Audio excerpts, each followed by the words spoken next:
Kwanza tumekuja kutoa pole kwa kanisa Katoliki dunia nzima na waumini wote na wa dunia nzima kwa kweli, kwa kuondokewa na kiongozi Papa Francis. Tunamfahamu Papa ni mtu alipenda haki, amani, maelewano katika jamii, ni mtu alisisitiza katika kuwapigania wanyonge, ni mtu amefanya mambo mengi tangu akiwa kardinali kule Argentina.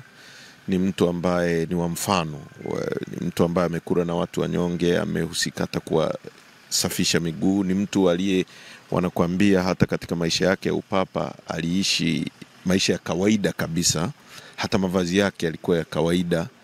Ni mtu ambaye alikuwa kwenye apartment yake mwenyewe anajipikia.